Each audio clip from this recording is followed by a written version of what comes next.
Bismillahirrahmanirrahim. Subhanaka la ilma lana illa ma 'allamtana innaka antal alimul hakim. Allahumma shalli wa sallim ala sayyidina Muhammad wa ala alihi wa sahbihi ajmain. Amma ba'du. Yang sangat saya hormati Dekan Fakultas Kedokteran UGM, juga tri dari Profesor Zaini, Profesor Ova Amelia, yang terhormat Dr. Naini, Dr. Profesor Dr. Madharina Zulia, dan semua yang hadir, termasuk teman kami Dr. Gulfikar, semua teman-teman kru, semua yang dari UGM, semua pendengar yang sangat saya hormati.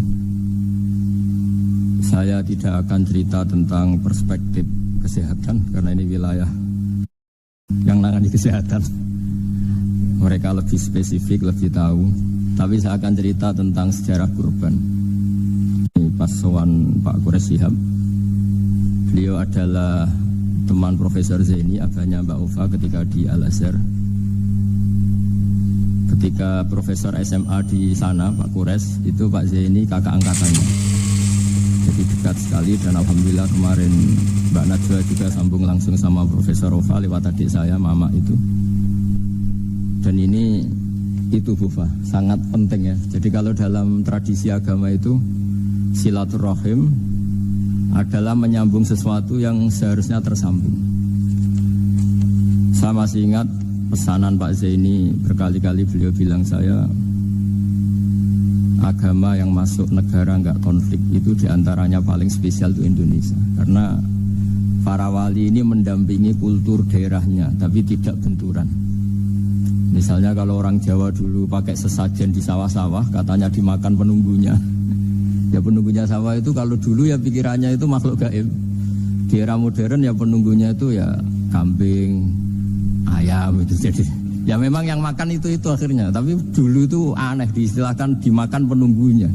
Kalimat penunggu itu apa ya gak jelas, apa dengan tanda petik, apa penunggu betul gak jelas.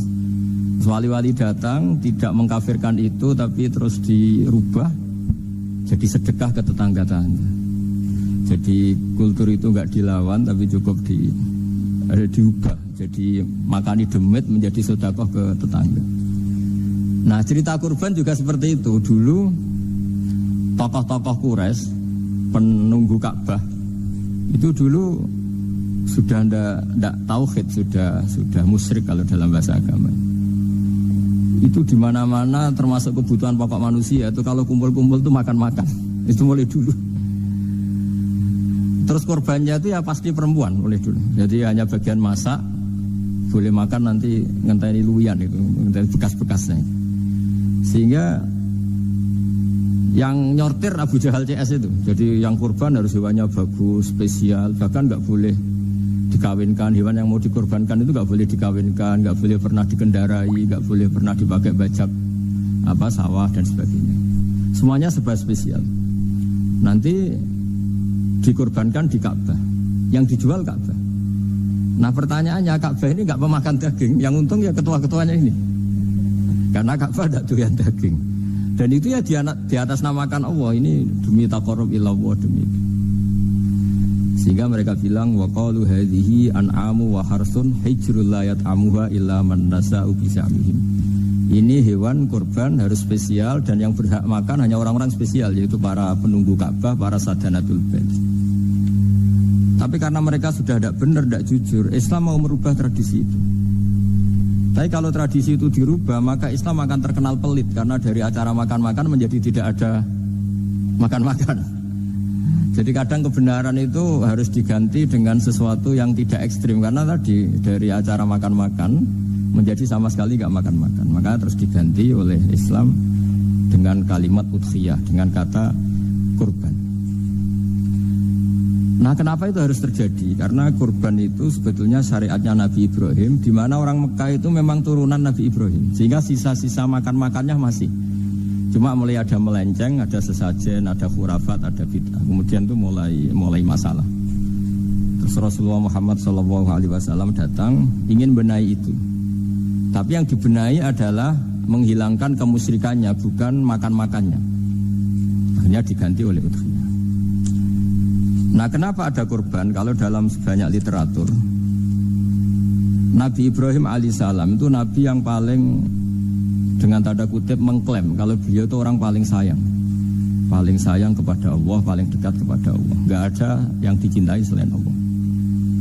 Beliau memaklumatkan itu baik secara lisan maupun di gemuruh hatinya, di bisikan hatinya, di detak jantungnya, pikirannya seperti itu. Pas itu beliau belum punya putra karena beliau termasuk lambat punya anak. Suatu saat ditakdir punya putra yaitu Ismail. Pas seneng-senengnya jalan, pas seneng-senengnya punya anak, sama Allah disuruh nyembelih. Anak kamu harus kamu sembelih. Ibrahim kaget. Kenapa ya Allah? Kamu adalah orang yang sering ngomong bahwa yang paling kamu cintai saya. Tapi setelah ada anak kamu, kayaknya enggak.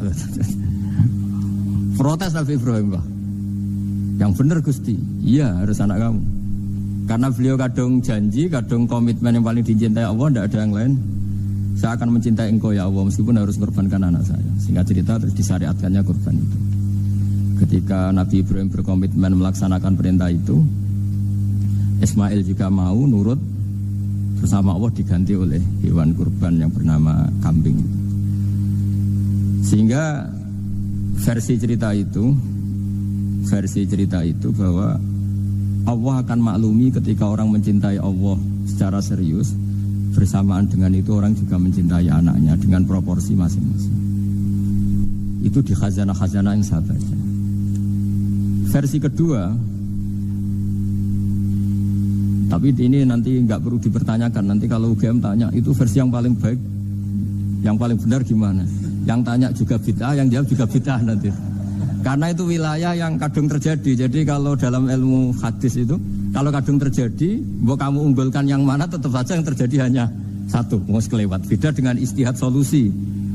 Karena mau terjadi ya kita uji coba. Kalau nggak cocok yang A ya cocok alternatif B, alternatif C. Kalau sudah kelewat, mau gimana? Kalau salah ya salah aja kan. Versi kedua begini. Semoga versi kedua ini yang benar. Kalau ini benar, keren. Nabi Ibrahim itu memaklumatkan diri. Kalau dalam bahasa Arab itu iddia itu mengklaim bahwa dia adalah orang yang paling sayang terhadap makhluk Allah, semua hamba Allah. Terus beliau diterbangkan ke langit. Ya karena UGM ini lembaga akademik, nanti saya baca teksnya. Kalau bahasa Arabnya itu takbirnya. Diterbangkan ke langit, ke alam malakut. Ya tidak usah ditanyakan tanya terbang gimana, nanti ribet nanti itu. Setelah diterbangkan di langit, wa kadzalika nuri Ibrahim malakutas samawati wal ardh, diperkenalkan alam langit, terus dipertontonkan. Itu ada sekian hamba Allah yang nyabu, yang ngefly, yang dugem, pokoknya yang maksiat-maksiat itu. Ibrahim ditanya sama Allah, gimana itu mereka menurut kamu? Damirhum, habisi saja ya Allah. Mereka makan rezekimu, hidup di bumimu, tapi mereka tidak mengindahkan engkau. Matikan saja. Sama Allah diturutin. Jalan-jalan lagi sampai 3 kali peristiwa tempat-tempat maksiat itu dihabisin sama Nabi Ibrahim. Beliau minta sama Allah supaya itu dihabisin. Singkat cerita, terus beliau diturunkan sama Allah. Setelah diturunkan, ya Allah tidak jawab, tidak apa. Allah itu punya sunnah, punya tradisi, dengan nabinya itu tidak jawab. Suatu saat Nabi Ibrahim disuruh bunuh anaknya, disuruh nyembelih. Protes kan?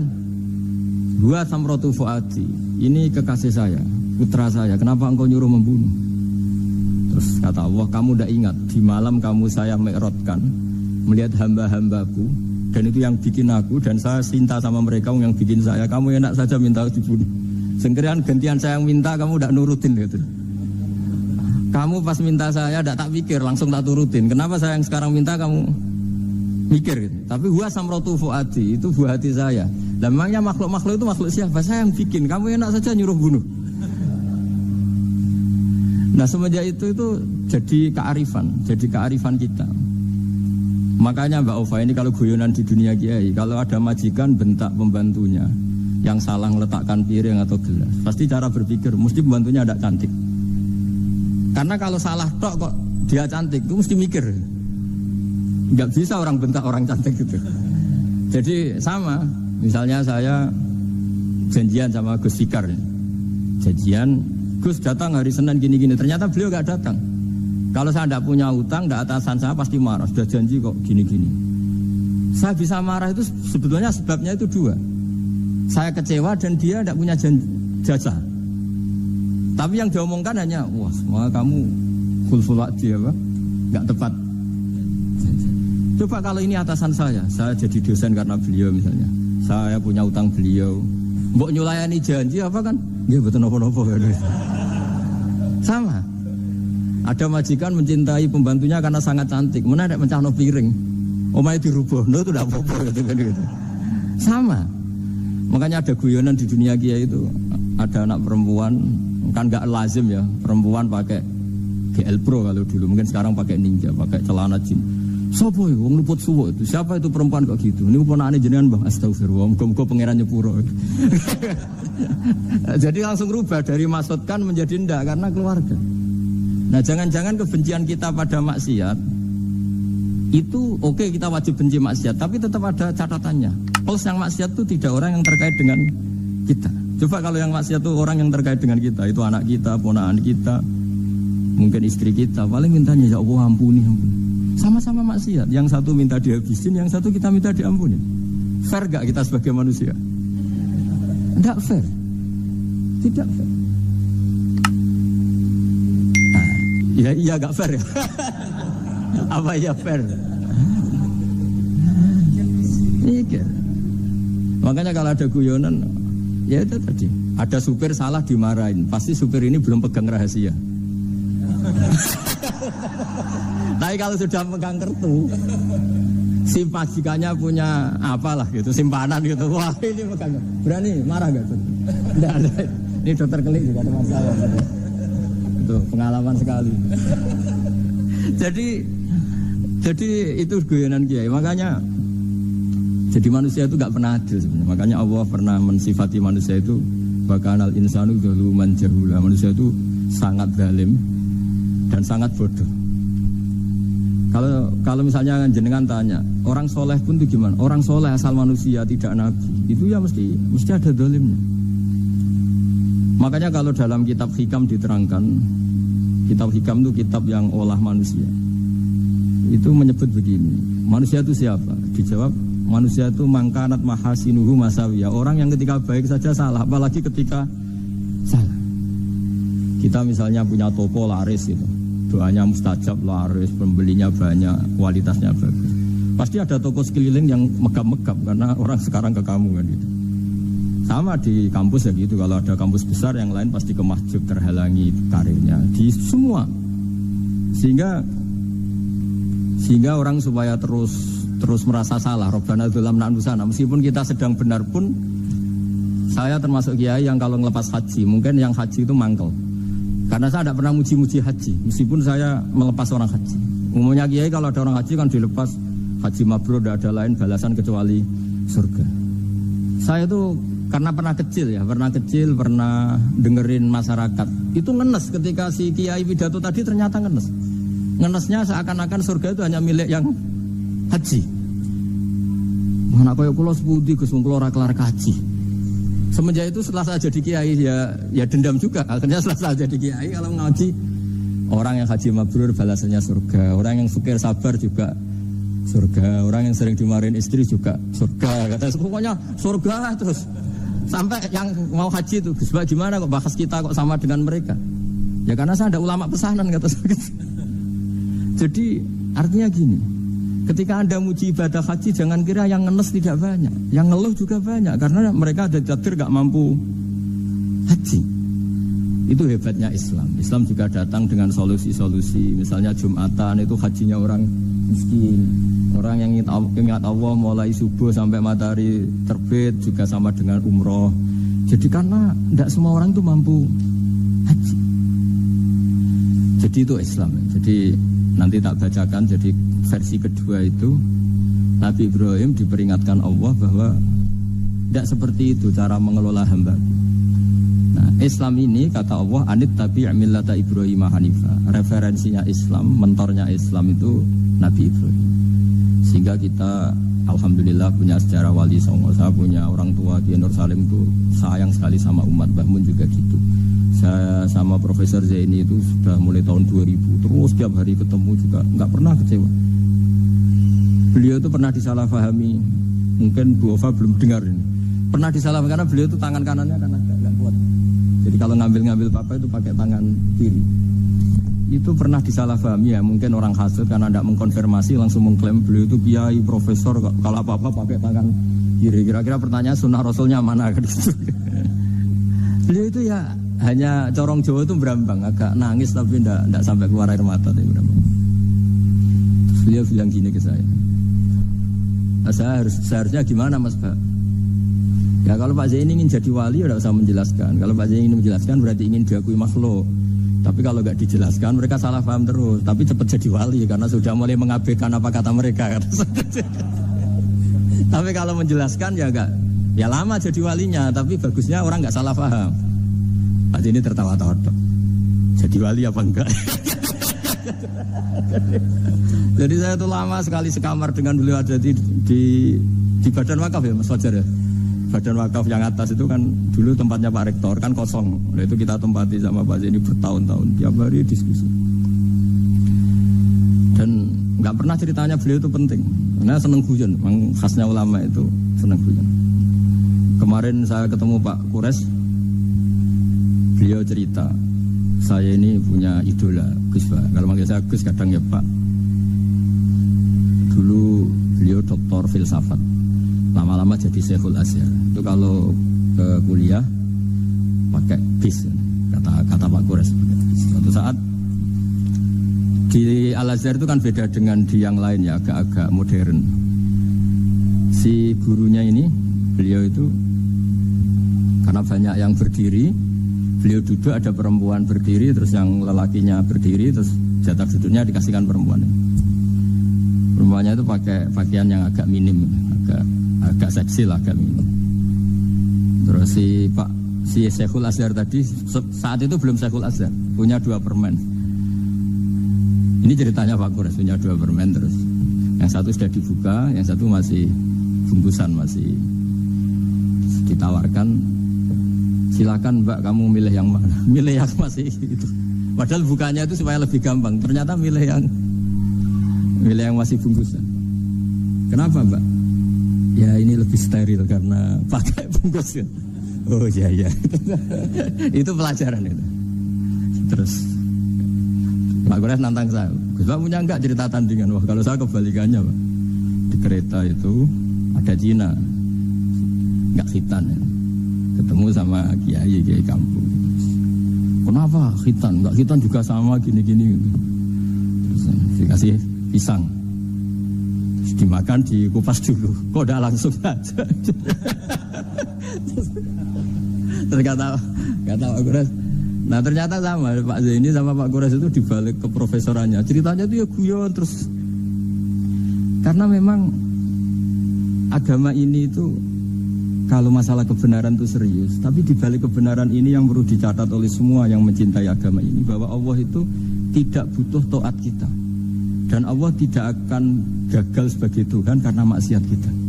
La tanfa'uhu ta'atuhum wa la tadurruhu maksiatuhum. Allah tidak akan ngefek ketika semua orang taat ya gak ngefek, semua orang maksiat juga gak ngefek. Karena Allah ini zat yang punya eksistensi sejati, sehingga hubungan kita dengan Allah itu udah gak ngefek ke Allah, tapi ke kita sendiri. Sehingga mereka lebih rileks karena gak merasa harus mati-matian bela Allah. Allah tetap Al-Qayyum, zat yang bisa berdiri sendiri. Sehingga di kitab-kitab itu ada bab namanya Mizahun Nabi, guyonan-guyonan Nabi. Itu ada babnya sampai di kitab Ihya, di kitab banyak lah gitu. Masyhur itu suatu saat ada orang sepuh sowan ke Nabi karena sudah sepuh. Beliau pamit lah, kira-kira jam segini pamit, ya Rasulullah saya mau pulang karena nanti kemalaman. Karena beliau jalan kaki yang orang sepuh. Kata Nabi, "Dah tenang saja di sini, nanti pulang kamu udah jalan kaki. La ahmilan naki alab ninakoh, nanti kamu tak naikkan anaknya unta." Pikirannya orang sepuh tadi namanya anak unta itu ya kecil. Wa ma fa'altu bibninako, apa yang bisa saya lakukan dengan anak unta? Sudah, tenang saja. Lalu beliau ngaji lama, ya dikasih unta tua itu. Silakan kamu bawa unta saya ini. Ini kan unta tua, ada anak unta. Ya meskipun tua ya anaknya unta kata. Ya tapi cerita saja. Meskipun tua juga anaknya unta. Jadi agama itu rileks. Nabi Ibrahim kembali lagi ya karena syariat Ibrahim. Nabi Ibrahim itu pernah minta supaya nyawanya itu diperpanjang karena umumnya orang itu kan ingin nyawa panjang, ingin umurnya panjang. Beliau yakin penting nyawa panjang, umur panjang. Allah tidak jawab ke apa. Suatu saat ada tamu, orangnya itu sepuh sekali.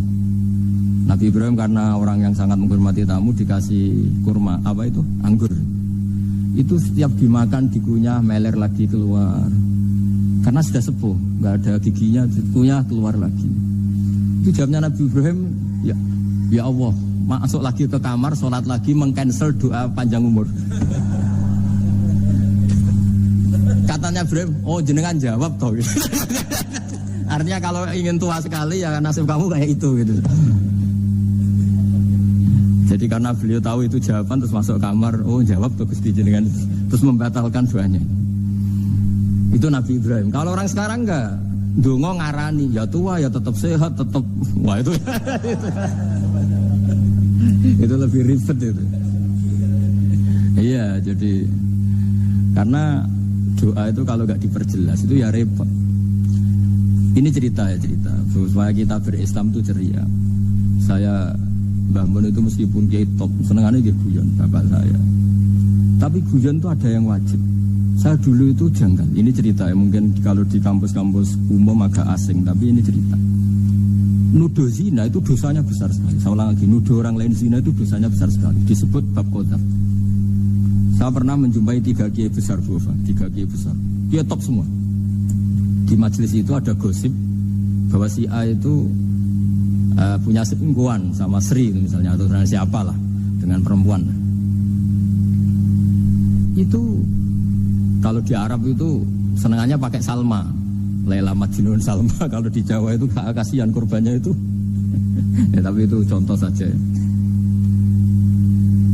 Itu si Kiai 3 tadi gak ngefek, malah tanya gini, loh apa perempuannya cantik? Wah cantik sekali Mbak. Cantiknya sampai kayak apa? Malah bicara cantiknya perempuan. Saya itu ya pertama iskal. Ini kiai kok bakas orang apa? Cantik. Orang ayu. Setelah majelis itu bubar, yang penggosip tadi, ya yang gosip ini gak kiai, yang pembisiknya ada kiai, yang gosip ini gak kiai. Cuma kiai 3 ini posisi mendengar. Tapi malah tanya cantiknya tadi. Singkat cerita setelah orang itu pulang bilang gini, Gus. Itu kalau saya bilang iya dengan gosip itu, saya ikut qadzaf, saya ikut menuduh orang lain zina. Itu dosa besar. Selain itu saya kiai, kalau saya bilang iya dianggap membenarkan. Maka untuk mengalihkan gak bicara nuduh, jadi guyon tadi. Jadi guyonnya itu, karena kalau kita tadi bilang iya, artinya mengiyakan. Dan itu artinya qadzaf, punya dosa besar karena nuduh orang lain zina.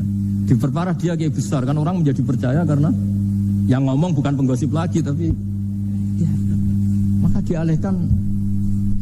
Loh, ayo nucung. Sampai segitunya kearifan. Sehingga dulu ketika Ma'is itu seorang sahabat yang pernah salah besar. Itu Nabi ketika beliau ada gosip salah itu ya, Nabi masih, jangan-jangan kamu hanya mimpi, Cung. Jangan-jangan kamu hanya megang, tapi tidak sampai zina. Sampai terakhir Nabi tanya, afi aklikaseun, jangan-jangan otak kamu itu sudah agak error. Saking tidak inginnya Nabi mempercayai hal-hal seperti itu. Nah, problem kita di zaman sekarang justru kadang nyari-nyari supaya tahu buktinya. Yang dulu para orang soleh menghindari bukti itu supaya enggak suudzon. Sekarang orang mencari-cari bukti. Padahal itu dilarang, wala tajassasu, orang enggak boleh mencari-cari kesalahan orang lain.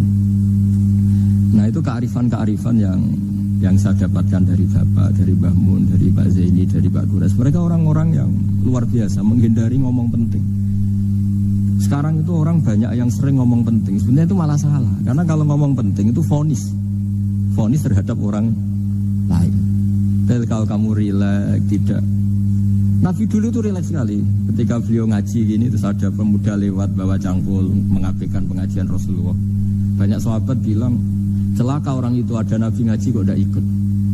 Jawabannya Nabi unik. Jangan-jangan dia punya keluarga yang harus kerja, dan kalau harus kerja untuk nafkah keluarganya itu juga ibadah. Itu ya sunnah saya. Jadi Nabi rileks saja, tidak tersinggung, tidak. Nah, kenapa kita butuh rileks? Karena kebenaran sekali dipaksakan itu jadinya benturan. Dan itu wali-wali Songo itu dulu sudah berpikir seperti itu.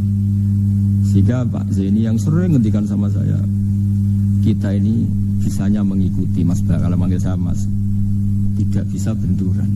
Sehingga tadi ada modifikasi dari sesajen menjadi sedekah, dari apa menjadi apa. Jadi tidak langsung benturan. Dan itu khazanahnya, bacaan-bacaannya banyak sekali. Termasuk peristiwa Udhiyah tadi. Jadi dulu kurban itu dipakai ajang orang-orang tokoh Quraisy supaya dapat daging yang bagus, di atas namakan Ka'bah. Jadi agama ini dijual mulai dulu.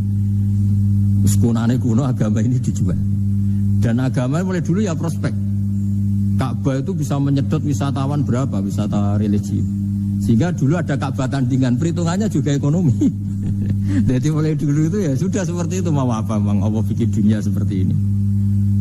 Jadi dulu, mulai dulu agama itu ya, sampai orang Yahudi gak mau iman sama Nabi ya, pikirannya sederhana, kalau saya tokoh banyak yang sowan, banyak yang ngasih-ngasih.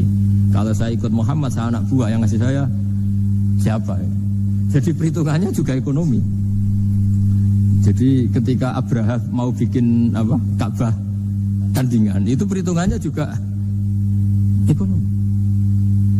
Jadi ribet kan memang kalau manusia itu sudah ribet. Tapi Islam ini datang bukan untuk itu, tapi memaklumi itu. Itu hebatnya Nabi Ibrahim. Ketika beliau berdoa, ya Allah, keluarga kami saya tempatkan di Mekah. Rabbana liyuqimus sholata faj'al af'idatam minan nasi tahwi ilaihim warzuqhum minas samarat. Cuma menurut Islam dibalik, ya Allah, kita ini ingin anak-anak kami ini bersujud kepada Engkau, ingin anak-anak kami ini melakukan sholat. Tapi mereka ini manusia yang untuk ketahanan hidupnya butuh makan, butuh rizki, butuh ekonomi. Maka tolong ekonominya dijaga ya.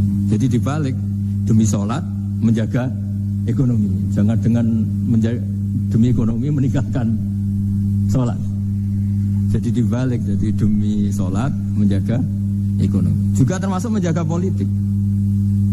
Andaikan tidak ada orang Islam yang cakap politik, terutama yang soleh-soleh, kemudian negara bikin aturan ala mereka, sholat dianggap larangan, pengajian dengan larangan, juga repot. Makanya mulai dulu kiai-kiai itu ya politik, karena nggak ingin negara ini diatur oleh orang yang anti sholat, anti agama.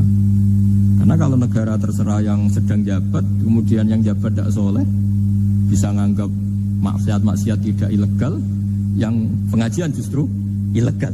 Nah, di sini kenapa banyak orang-orang soleh dulu ya rata-rata ya berpolitik mulai sebelum kemerdekaan sampai setelah kemerdekaan. Jadi itu ada filosofinya. Nah, bahwa ada oknum-oknum yang tidak seperti itu ya monggo, itu oknum. Tapi sebetulnya awal-awalnya kenapa banyak orang soleh yang politik, karena nggak ingin negara ini dipimpin oleh orang-orang yang anti agama, anti kebaikan. Sehingga berkahnya apa? Berkahnya negara ini berkonstitusi secara Islam.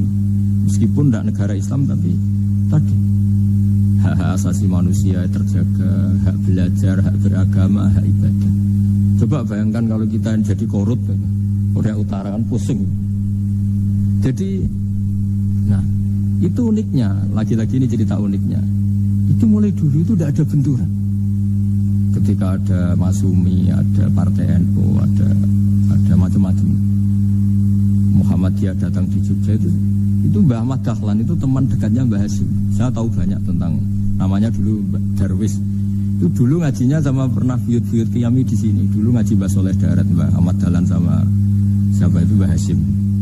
Ketika di Mekah yang Mbah Ahmad Dahlan ngaji Syekh Khotib Minangkabau itu ya sama Mbah Hasyim.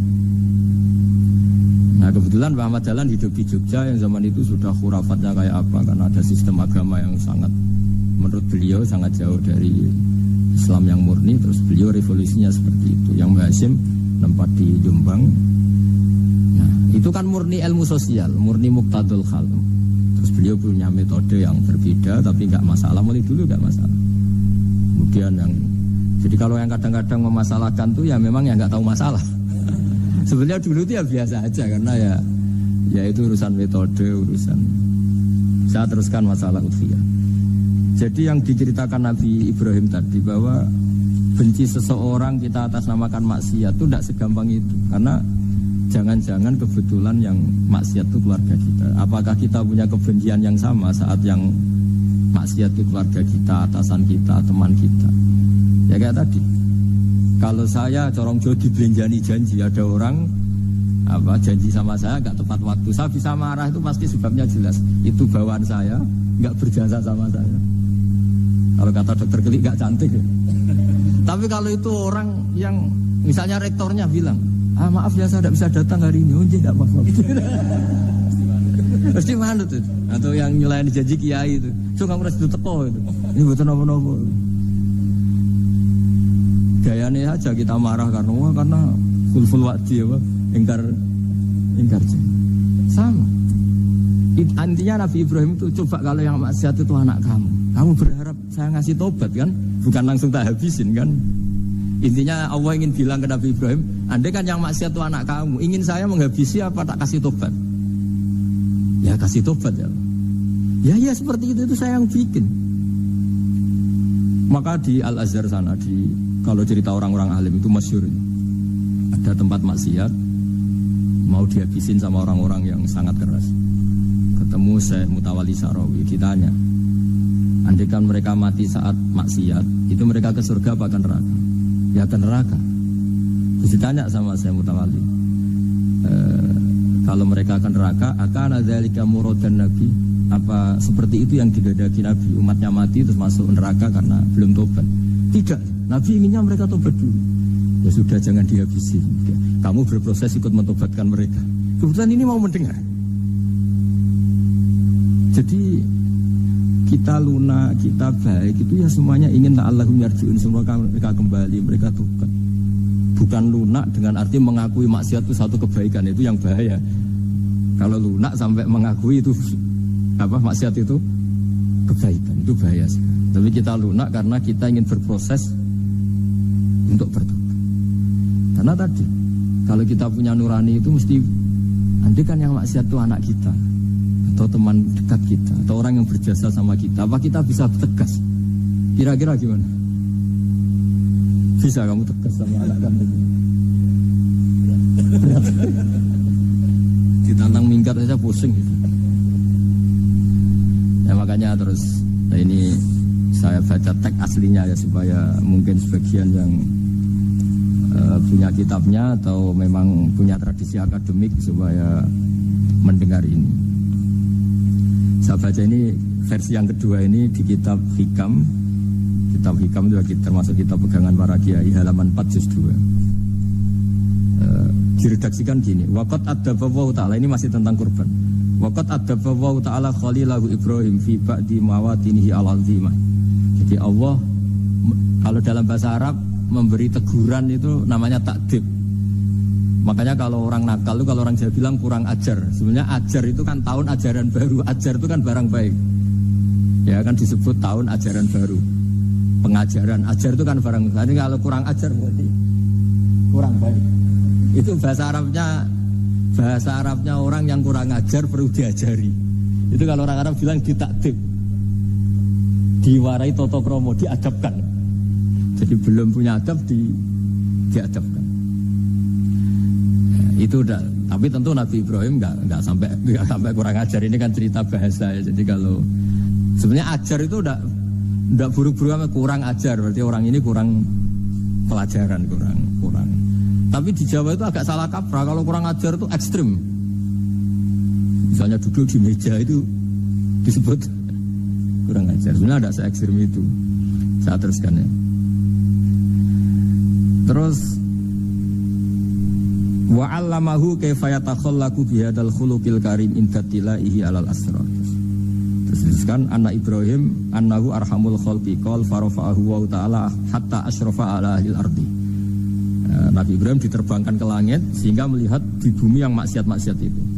Faqala ya rabbi damirhum, habisi saja.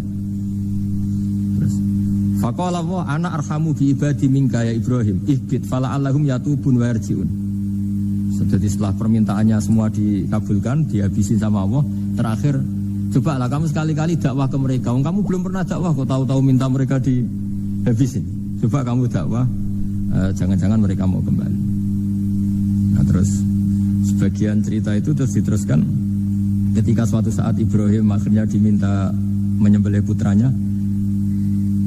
Inni ara fil manami anni atfahuka fanzur madza tara. Falamma tashammara lidzalik wa akhadha sikin biyadihi qala Allahumma hadza waladi wa thamratu fuadi wa habbun nasi ilayya. Ya Allah, ini buah hatiku, ini orang paling saya cintai. Kenapa engkau menyuruh ini supaya saya bunuh? Terus beliau dijawab sama Allah, Ama ta'lamu anni rahimun bi ibadi kama anta syafiqun bi waladik. Fa idza sa'altani ihlaka 'abdi as'aluka dzabha waladik wahidan bi wahidin. Jadi kalau dulu kamu minta supaya hamba saya tak habisin karena maksiat, sekarang saya juga minta kamu menghabisi anak kamu. Tapi ini kan anak saya, sama itu hamba saya yang bikin juga saya. Nah semenjak itu Ibrahim dianggap sebagai bapak kasih sayang. Karena semenjak itu terus beliau orang yang paling sayang. Sampai ada 3 nabi yang menjadi metodenya Rasulullah SAW sebagai mentornya. Kalau Nabi Nuh melihat kemaksiatan langsung bilang, Rabbi la tazar alal ardi minal kafirina dayyaru, habisi semua ya Allah. Tapi kalau Nabi Ibrahim apa? Faman tabi'ani fa innahu minni wa man asani fa innaka ghafurur rahim. Orang yang ikut saya ya karuan kelompok saya, dan yang sebelum ikut semoga engkau mengampuni. Tentu lewat proses dakwah, lewat proses. Nah, Wali Songo, kembali ke Wali Songo dan para guru-guru kita, itu seperti itu semua. Jadilah Islam yang di Indonesia, Islam rahmatan lil alamin, itu konstruksinya ya dari ilmu-ilmu seperti ini. Bacaannya seperti itu. Karena ternyata kita tegas tadi ujung-ujungnya karena itu tidak cantik, tidak atasan kita, tidak berjasa sama kita. Kamu kalau ada supir telat, supir kok telat datang kantor gitu, pasti supir itu belum pegang rahasia. Setelah pegang rahasia tak jamin aman itu supir telat. Karena lebih ngeri pasti. Artinya manusia itu kayak apa ngeklaimnya tegas, disiplin, objektif. Kira-kira iya apa enggak? Enggak lah kayaknya ya. Ya pasti tadi. Nah itu yang makanya bapak saya kalau guyon sama saya itu, kan umumnya orang itu kalau di dunia kiai muji istiqomah. Istiqomah itu konsisten jadi imam masjid, konsisten jadi guru, jadi. Kalau bapak itu sering guyon ke saya, iku istiqomah apa mau digenti wong liya katanya. Artinya di balik istiqomah itu juga ada catatan lain. Jangan-jangan ambisi gak mau diganti orang lain. Jadi intinya manusia itu dalam benar saja ada unsur salahnya, apalagi pas salah gitu maksudnya. Nah ya pas benar saja ada unsur salahnya, apalagi pas salah. Nah, itulah dengan sudut pandang seperti ini adalah orang terus gak gampang menghakimi orang lain. Karena manusia yang baik adalah cukup dia merasa aibnya banyak, salahnya banyak, kemudian itu menyibukkan dia dari mencari-cari aibnya orang lain. Makanya kalau dalam cerita Ibrahim alaihissalam, karena kurban itu identik dengan syariatnya Nabi Ibrahim. Ini saya punya catatan yang kemarin tak baca juga di Jakarta. Itu suatu saat Nabi Ibrahim itu didatangin orang Majusi dulu. Orang Majusi itu ya tidak beragama. Singkat cerita Nabi Ibrahim itu terkenal kaya dan suka menghormati tamu. Dulu tamu itu sangat penting dihormati karena dulu gak ada warung, terus padang pasir.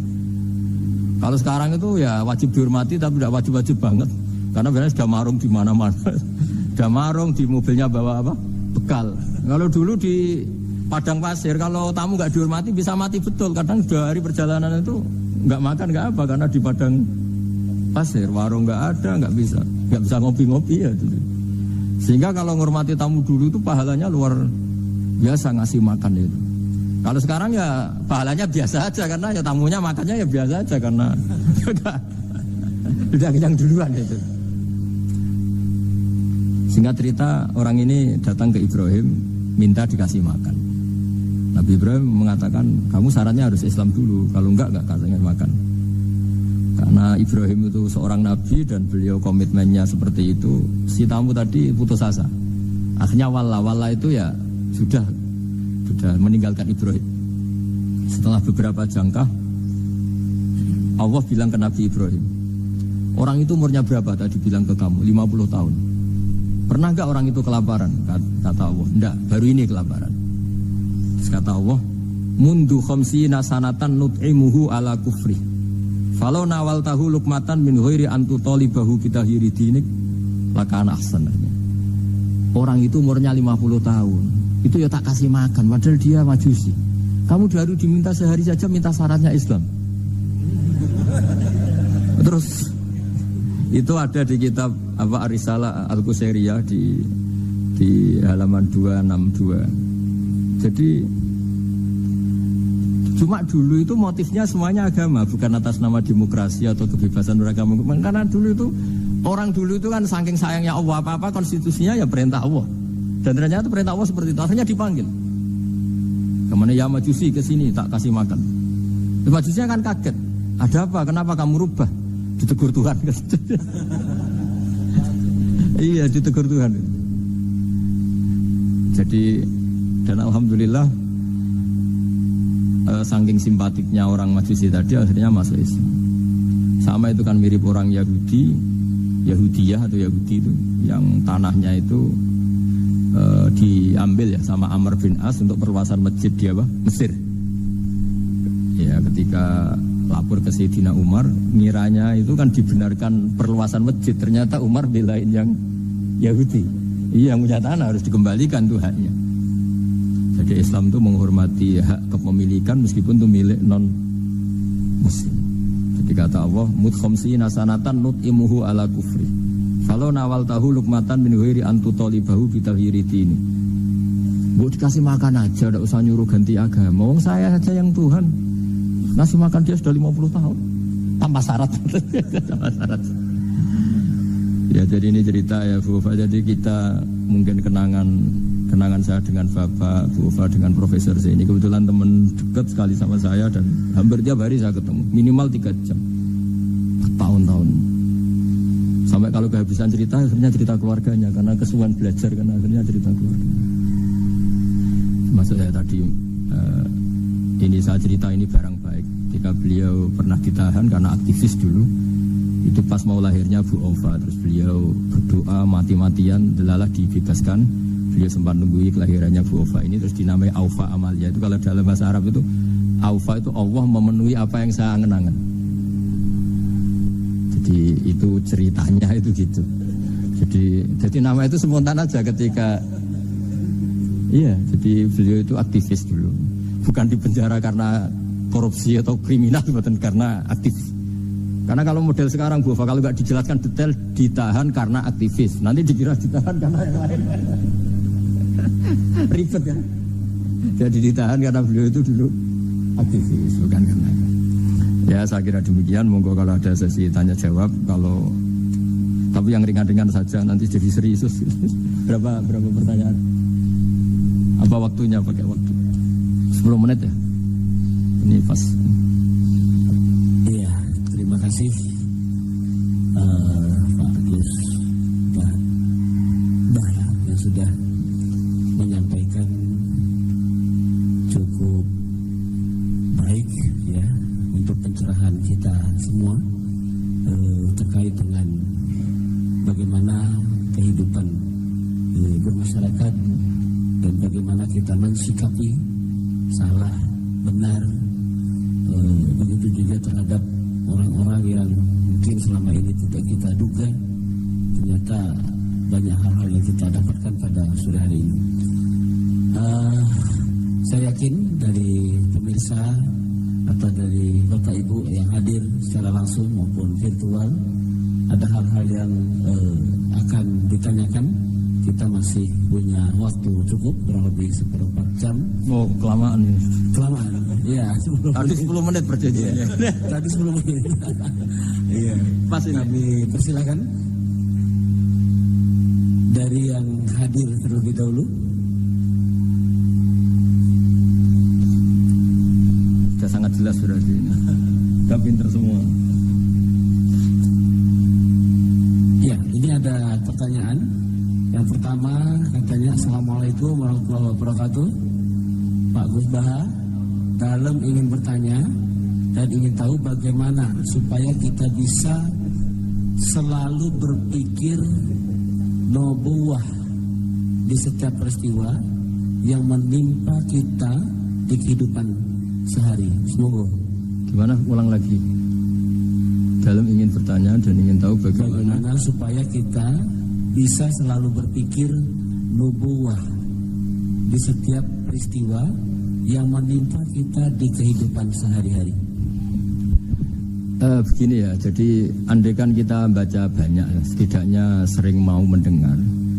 Ya hidup itu sangat baik, bukan sekedar baik, sangat baik.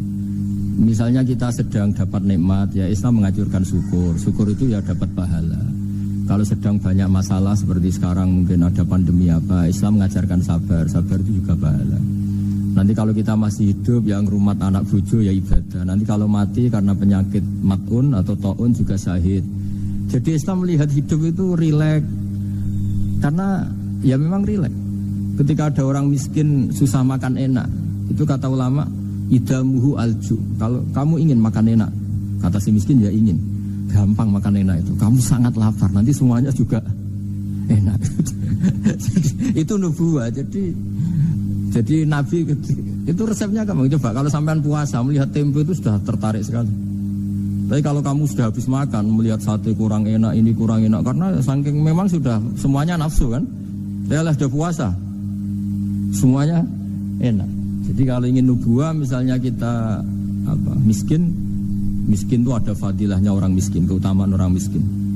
Itu malaikat ngauditnya bingung karena mau diaudit apanya nggak punya apa-apa kan. Jadi artinya barokahnya miskin kita hisabnya juga ringan, mau diaudit apanya nggak punya apa. Iya kan? Nah, yang orang kaya barokahnya kaya bisa amal, bisa ikut bantu masjid, bantu madrasah, bantu kebaikan. Nah, itu berpikir nubuah. Terus kedua, terbiasakan yang agak unik, ini mungkin wilayah medis. Yang agak unik dalam Islam itu mimpi itu mimpi. Itu sama kenyataan itu tinggi mimpi derajatnya. Andai kan orang masih zaman orisinil, mimpi sama hidup nyata itu hebat mimpi. Karena begini, misalnya saya melihat ibu-ibu sama bapak-bapak melihat langsung seperti ini. Saya mesti berpikir nafsu. Kalau yang saya punya kepentingan, ini tak anggap orang prospek. Kalau yang nggak punya kepentingan, tidak prospek. Pertanyaannya adalah, orang yang saya anggap prospek bisa membantu saya, ternyata jenisnya kikir. Yang tak anggap tidak prospek, ternyata jenisnya dermawan. Kita kan sebenarnya nggak tahu. Lalu pertanyaannya, pandangan kita terhadap orang lain itu berdasar fakta apa berdasar harapan? Berdasar harapan. Tapi kita ngeklaim seakan-akan itu fakta. Nah, beda dengan mimpi.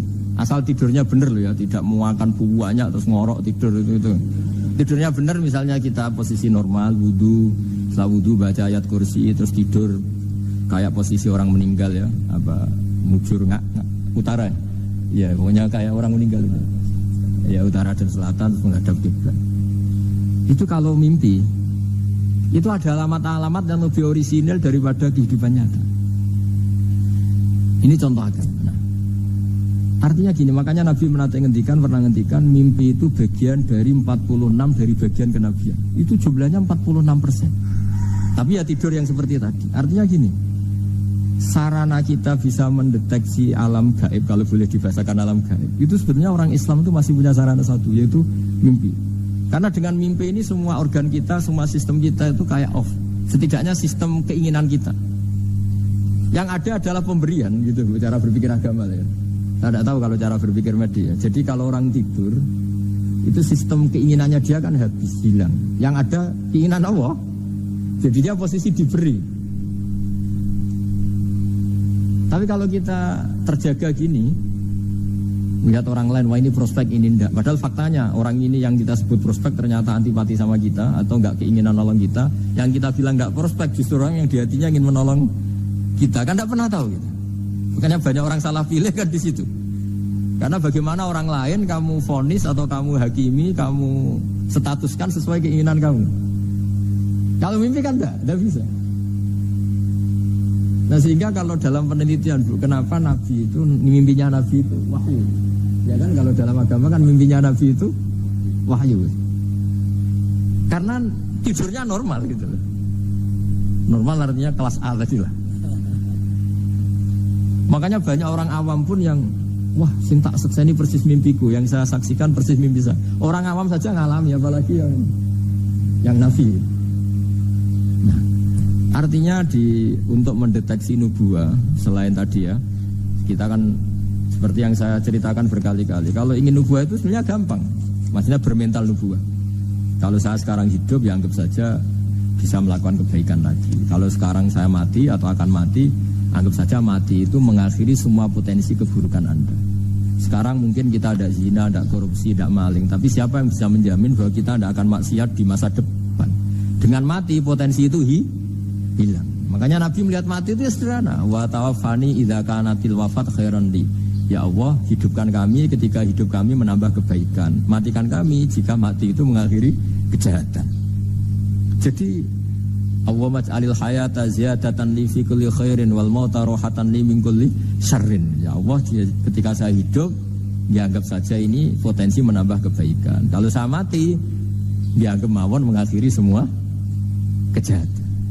Sehingga ya mati itu pasti baik. Makanya kalau ada koruptor, ada preman mati, kalau kiai-kiai saya baik ya, sampai orang-orang tidak ikhlas. Baik gimana orang penjahat gini? Padahal kiainya di hatinya, ya baik sekarang tidak penjahat lagi, sudah mati. Nah itu ada ilmunya sebetulnya, karena kematian itu punya sisi positif. Orang tidak bisa jahat lagi. Ya saya kira demikian. Oke, ini ada pertanyaan berikutnya, Azhar. Ketika kita menyembelih sapi atau kurban yang kita kurbankan, kalau dilihat tampilan itu sehat, ya. Namun ketika disembelih itu ada beberapa bagian, misalnya hati, limpa itu terkesi cacing. Apakah yang sebagian terkesi ini membatalkan syarat kita kurban? Setelah itu apakah kita akan mengganti hewan atau bagaimana? Makasih. Kalau Islam ya, Islam kan istilahnya masyhur itu ya dalam pegangan ilmu usul fikih. Nahnu nahkumu bidzahir, kita ini hanya berpegangan yang kita lihat. Jadi kalau secara medis, secara apa sudah diperiksa oleh dokter-dokter hewan dinyatakan sehat, ya itu sah. Bahwa faktanya nanti ada limpa atau hati yang terinfeksi, ya itu nggak usah dimakan tentu, tapi korbannya tetap sah. Nah beda dengan misalnya suatu saat mungkin ya ada satu kemampuan observasi medis yang komprehensif sampai hewan yang lahirnya sehat bisa dideteksi ini ya mungkin kalau milih itu karena harga murah ya menjadi dasar kan, karena motifnya kikir. Tapi kalau dari awal tidak tahu ya tetap sah itu. Iya, sambil nunggu pertanyaan ini ada beberapa mungkin titipan pertanyaan. Titipan pesanan ya. Sudah kayak partai politik. Ya kalau dulu kan misalnya Nabi Ibrahim itu memang sudah Islaminya kuat, dan Allah itu memang sudah percaya dan memang pasrah gitu ya. Ketika ingin menyembelih putranya itu adalah untuk peningkatan keimanan atau ketakwaan. Nah kira-kira dalam aplikasi sekarang kira-kira apa yang kira-kira bisa menyamai seperti itu? Kita misalnya sebagai orang kesehatan, sebagai pendidik, mungkin sebagai karyawan, kira-kira apa yang menyamai keimanan atau ketakwaan seperti itu, Pak? Oh ya, jadi saya punya kitab namanya Khilyatul Aulia.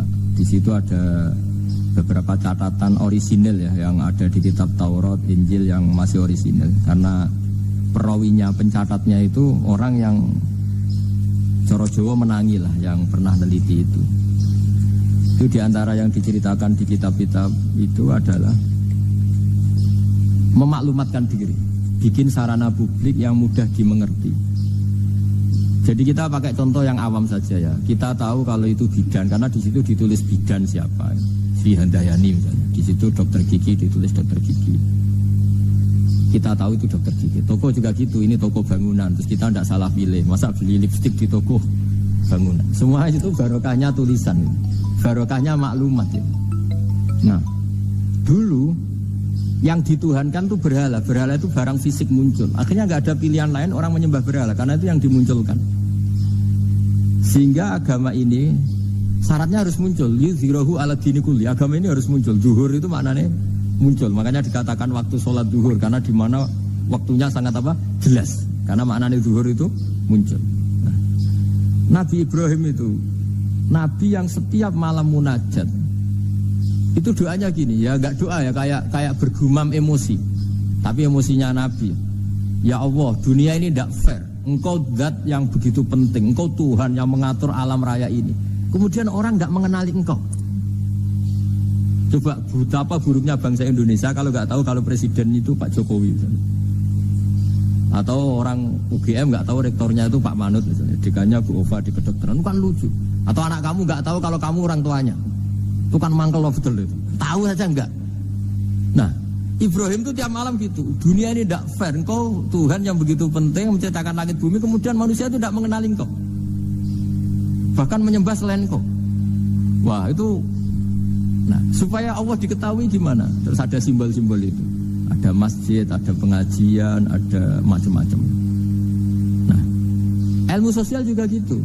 Mungkin ya banyak lah orang yang tanpa korban pun sedekah daging sama tetangga atau ngasih uang sama temannya untuk nyatin. Tapi ini nggak bisa dimaklumatkan. Yang bisa dimaklumatkan adalah pas udhiyah, pas korban.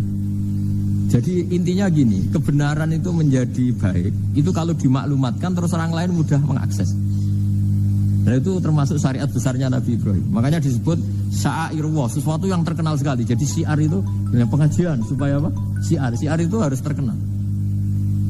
Nah barokahnya terkenal itu menjadi tahu. Misalnya ini masjid diketahui. Masa kan nyun sewu misalnya ini klub saja ada namanya, masjid nggak ada misalnya menaranya.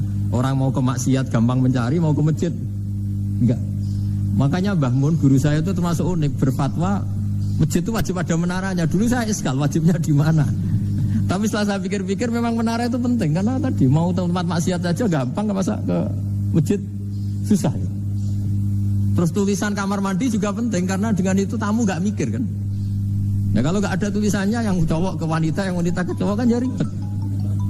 Nah, di antara syariat Nabi Ibrahim yang mendekatkan ke Allah apa? Memaklumatkan. Ya, memaklumatkan bahwa Allah adalah Tuhan dengan berbagai cara, mulai pelatihan, mulai macam-macam.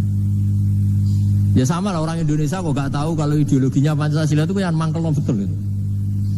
Saking gak disosialisasi misalnya atau gak dimaklumatkan. Jadi awalu hadzal-din itu at-tahaddi atau wal-i'lam. Pertama Nabi jadi Nabi dari Gua Hira, itu ya langsung naik ke Gunung Sofa, memaklumatkan diri kalau beliau Nabi yang mengajarkan tauhid. Jadi makanya saya ini ya umumnya orang kiai lah, saya Pak Zeni semuanya itu sebenarnya inginnya juga orangnya. Karena apa? Karena tidak tahu kan. Makanya pertama kali ibadah sama Allah itu apa? Ma'rifatullah. Coba pertama ibadah itu apa? Ma'rifatullah kan, mengenali bahwa Allah itu Tuhan. Jadi itu yang paling penting. Kalau tidak tahu, ya misalnya di pondok saya ini terus dianggap Pak Badi Madu Isinten, aku kiai deh cerita kan kenyak uang gitu. Jadi makanya Nabi Ibrahim itu mangkelnya kayak apa? Wong dunia ini milik Allah, kemudian orang-orang ini nggak tahu Allah itu siapa. Taunya makhluk kayak berhala, kayak apa yang malah dianggap Tuhan. Nah ya itu jadi kalau ingin dekat Allah dalam konteks modern ya maklumatkanlah kebenaran ini. Sampai kebenaran ini mudah diakses, mudah dipelajari, mudah dipahami karena tadi dimaklumatkan. Ya saya kira demikian. Ini. Oke, terima kasih. Masih ada? Oh iya, ini ada akhir ya. Masih 1, 2, 3, 4. Wah, kalau gitu. Ya, ini ternyata. Ya, yang berikutnya dari Umi Zakiyah Malang. Assalamualaikum Pak Gus Baha, berkaitan dengan langkah-langkah ibadah haji tentang apa yang dilakukan oleh Nabi Ibrahim, yaitu apakah betul saat yang di layarnya kok beda? Yang Umi Zakiyah.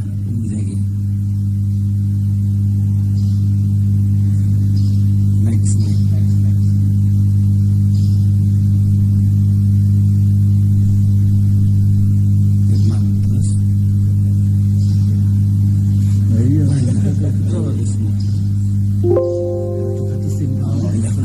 Iya nanti kita batasi. Kok nanti? Soalnya sangat menarik ini. Iya, ini ada Dewi Ismi. Apakah benar? Ya, apakah benar kisah penyembelihan Ismail itu dipalsukan? Wah, itu jawabnya gampang, nggak benar. Apa hubungan kurban dengan Idul Adha yang secara harfiah artinya perayaan atau merayakan waktu duha? Nah, monggo. Kalau cerita penyembelian Ismail itu jelas benar ya, karena ada di Al-Quran. Jadi yang jadi perdebatan mufassir itu apakah benar-benar Ibrahim itu sampai menyembelih